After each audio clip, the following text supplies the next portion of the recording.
Welcome to the KTNPBlog guide to Crater Lake National Park. We're going to go over everything we experienced, and we hope it helps plan your trip.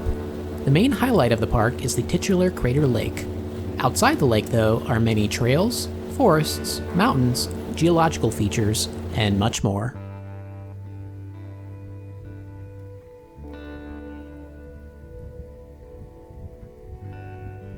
In the park, we mainly focused on hiking, camping, and boat tours of the lake itself, but you can also go backpacking, fishing, bicycling, skiing, and more.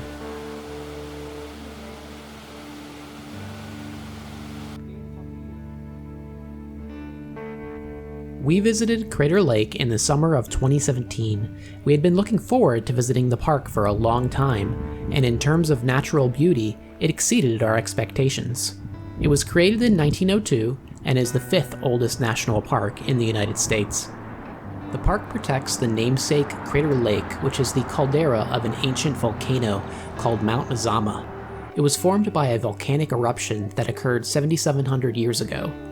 Mount Mazama is currently dormant, though. No streams flow in or out of the lake, so all of the water in the lake is from snow or rain. The lake itself is the deepest in the United States, and 9th deepest in the world.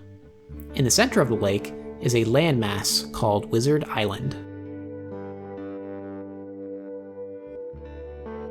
Crater Lake National Park is located in western central Oregon. There are no major cities or towns nearby, and it feels like it's in the middle of nowhere, which it kind of is. The park is 183,224 acres, which is similar in size to Shenandoah and Voyageurs National Parks. In 2019, it had over 700,000 visitors, though the bulk of visitation is in summer.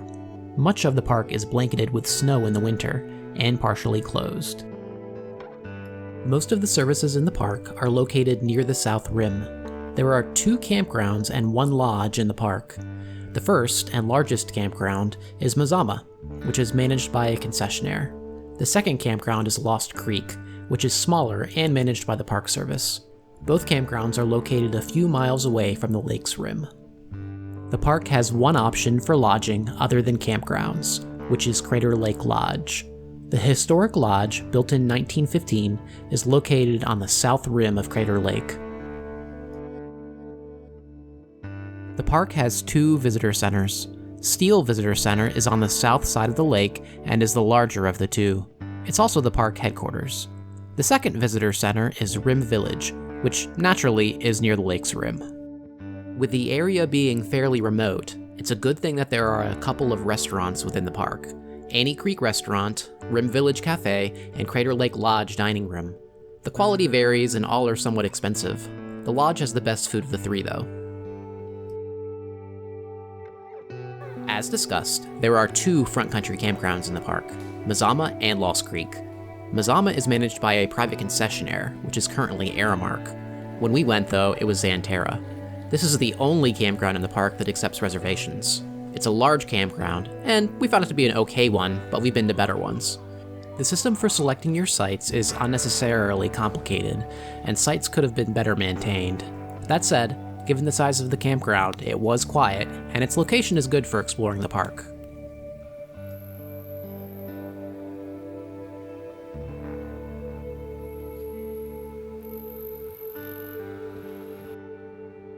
The smaller Lost Creek campground is all first-come, first-served campsites.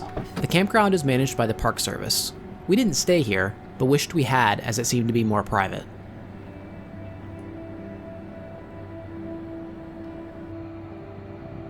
Other than campgrounds, the other place to stay the night is at Crater Lake Lodge.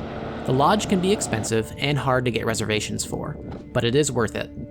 The rooms aren't anything to write home about, but the views from the lodge are spectacular, and the location is unbeatable. The lodge itself is comfortable, and we enjoyed our stay there.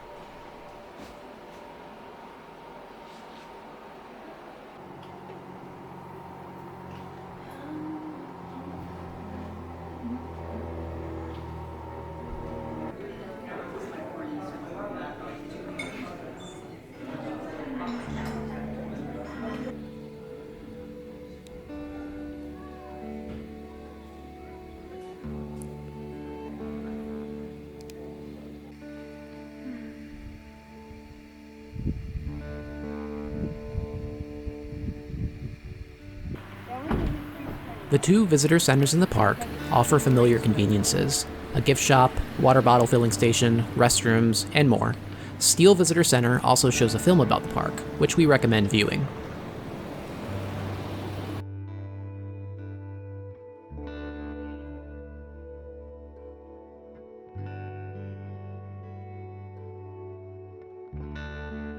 Also of note is the Synot Memorial Overlook, which is built into the caldera of the lake.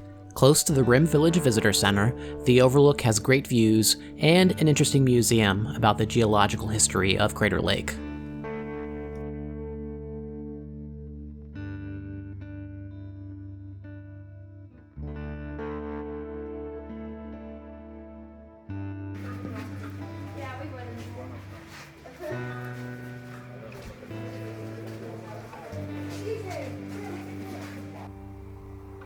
There's plenty of hikes in and around Crater Lake, but our first hike was actually on the northern edge of the park, nowhere near the lake.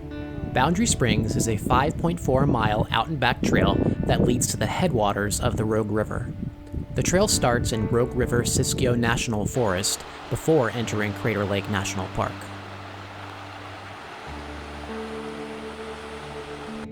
The trail goes through previously burned areas, while following the river most of the way back to the spring. Compared to other hikes in the park, it's not heavily traveled, and makes for a great trail with lots of water and solitude.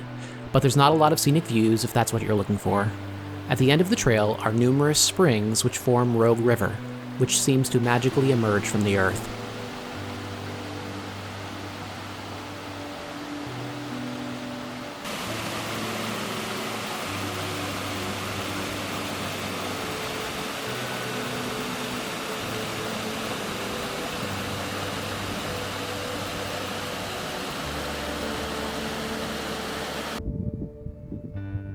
If you're looking for a trail with views, Mount Scott is the one you want.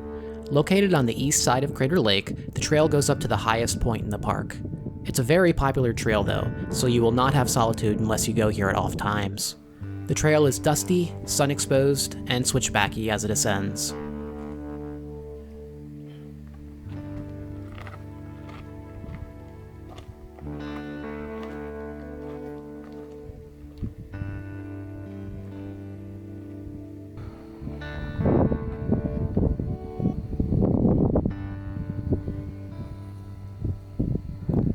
When we hiked the trail, we were lucky as the California tortoiseshell butterfly was migrating in the area, so thousands of butterflies had descended upon the mountain.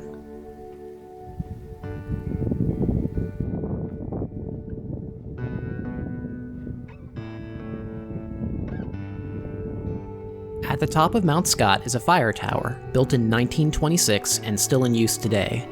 There are panoramic views of Crater Lake and the surrounding mountains.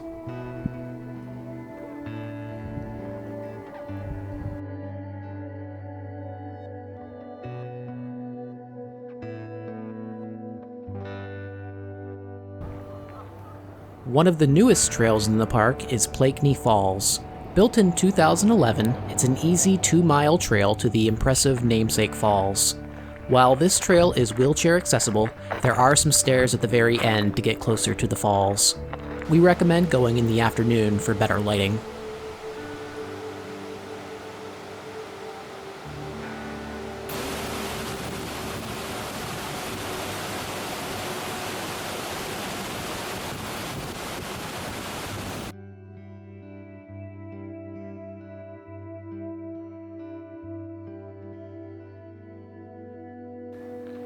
South of Plaikni Falls is another short, easy hike called the Pinnacles. Skirting the rim of a canyon, the sandy trail provides views of volcanic pinnacles that were created when Mount Mazama erupted. Hot steam came up out of the ground, hardening the ash around it. Over time, the surrounding ash and soil eroded, revealing the hardened pinnacles.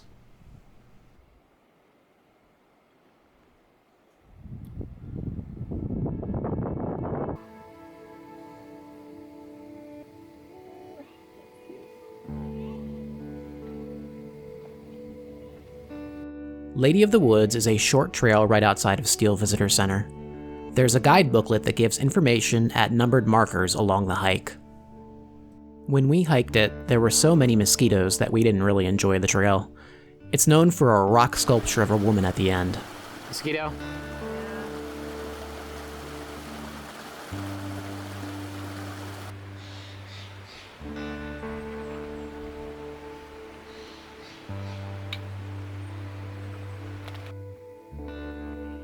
Adjacent to the park's west border is Rogue River Siskiyou National Forest. Bert Creek Trail runs from the National Forest into Crater Lake National Park, where it joins up with Bald Crater Loop Trail. The trail isn't anything special. The main reason we went there was because I wanted to see if I could find a sphagnum bog and see the carnivorous plants there. We didn't find the bog, even though we found a sign for it. Finding it would have required bushwhacking. Since we were already getting eaten by mosquitoes, we decided to turn around.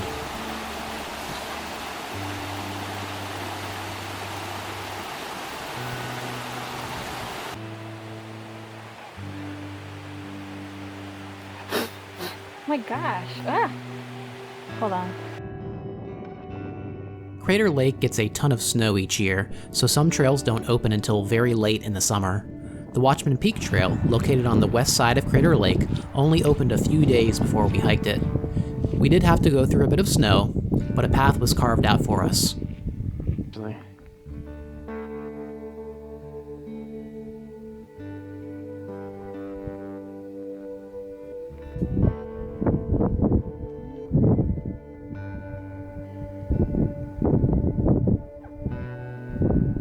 The trail goes up to a fire tower where we had our best view of Wizard Island that we had seen. There were a couple of small wildfires in and outside the park that we saw too from the top.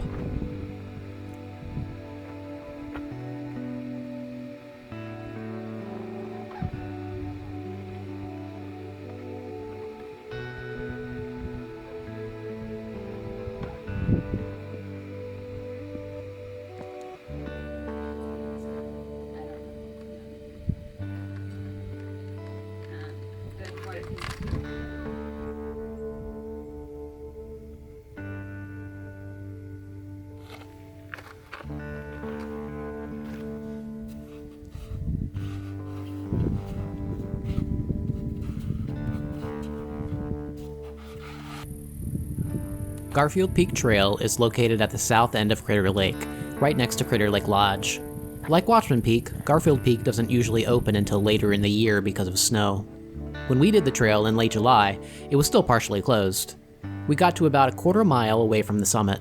Even if it's partially closed though, Garfield Peak Trail is one of the best trails for close-up views of the lake.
All right.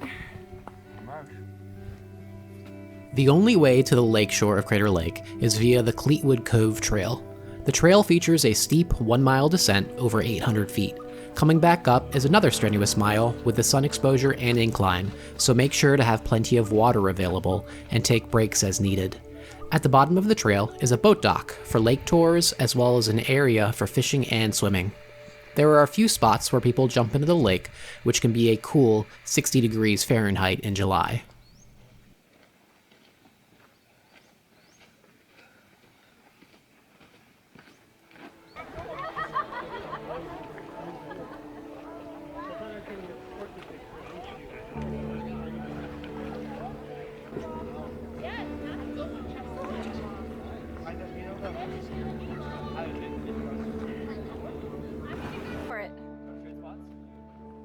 I'm good, thanks. Woo!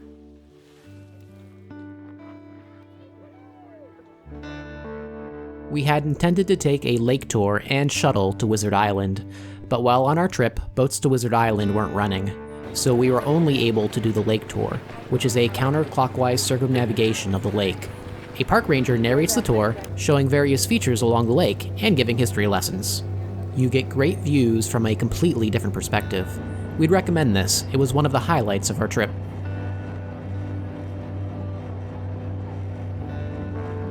Magma from down below the Earth's surface had to be transported up through some sort of vent to where it could spill onto the top or the side of the volcano. And those vents are called volcanic dikes, D-I-K-E. Usually people ask me, why is the water so blue? What makes it so blue? It's a combination of how deep it is, how pure it is, and how water interacts with sunlight.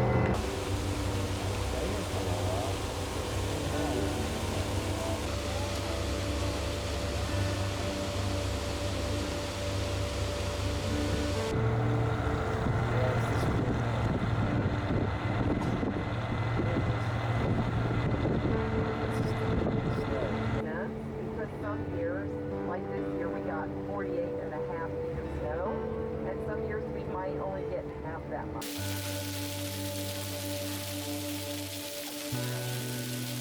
We had planned on doing some backpacking in the park, but due to some stormy weather, we weren't able to. There are 5 designated backcountry campsites: Bybee Creek, Dutton Creek, Grouse Hill, Lightning Springs, and Red Cone Springs. Besides these, dispersed camping is also permitted, with certain restrictions. If you're interested in backpacking, here's a couple of routes that we had considered. The one that we were going to do was Bald Crater Loop, which we were going to start from the Boundary Springs trailhead. It would have gone by Boundary Springs and Sphagnum Bog, and was around a 19-mile loop. We ended up doing Boundary Springs as a day hike instead. Besides that route, we also considered doing an out-and-back trip to Union Peak along the PCT with a short trip beyond the park's borders to Stewart Falls. There's plenty of other options to consider in the park, but these were just the 2 that most interested us. We greatly enjoyed our trip to Crater Lake, but there were some things that we wanted to do that we didn't get the chance to. Due to boat maintenance issues, we weren't able to get to Wizard Island and do the hikes there. Additionally, we didn't have the time to hike up to Crater Peak or Union Peak. Someday, we'll make it back to do all of that and explore even further. For detailed information on everything you saw in this video, please check out our website, KTNPBlog.com. Thanks for watching, and please like or subscribe.